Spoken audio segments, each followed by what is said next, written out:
Hey guys, welcome to the channel. In today's video we're going to be discussing topic 1 of A-Level History option 1C, the Tudors.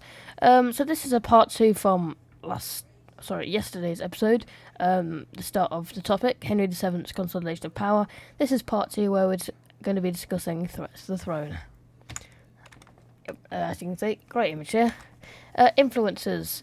We're going to be talking about Viscount or Viscount Lovell, depends how you want to say it. He was a key supporter of Richard III. He tried rebelling in 1486 in the North Riding of Yorkshire.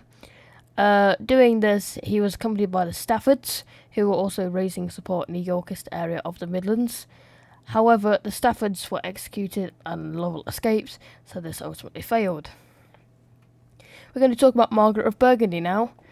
She supported Perkin Warbeck and the De la Poles, who we're going to discuss later on, for funding, and was eventually forced to stop by Henry VII. This was because she was the sister of Richard III, I believe, so obviously was a bit annoyed that her brother had died, and there was now somebody else on the throne. Claimants. John de la Pole, he was the Earl of Lincoln, and he organised the impersonations of Lambert Simnel. We'll also discuss the next slide.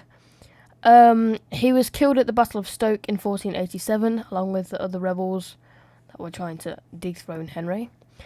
Edmund de la Pole, his brother, he was the Earl of Suffolk. He was persuaded to return to England after a short exile. He then fled again to the court of the Holy Roman Emperor Maximilian.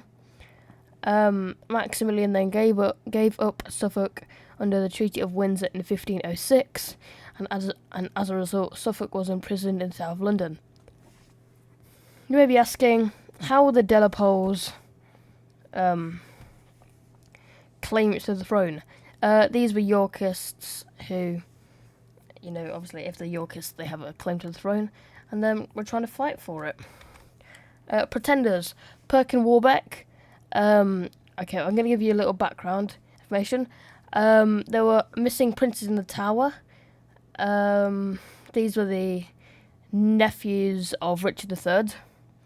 I believe it was Edward the Fifth, I think it was meant to be. Edward IV had died, I believe, and Edward V was set to be crowned king, or would have been Edward V. However, he and his brother were sent to the Tower of London, and were never let out. It's presumed they died.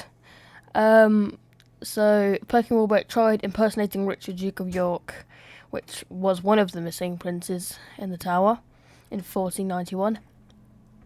He then fled to Scotland to gather support for his cause, and in 1496 a small Scottish force crossed the border on Warbeck's behalf, then later retreated, and him and the Earl of Warwick, who he plotted with, were then executed. Lambert Simnel. Funnily enough, Lambert Simnel tried impersonating the Earl of Warwick, who was also a claimant that Henry VII imprisoned at the start of his reign, because he was claimed to the throne. Simnel was then captured at the Battle of Stoke. Okay, so that's going to be all for today's video. In the next lesson, we're going to be talking about government for Henry VII. But yeah, that's going to be all for today's video. Hope you all have a great day.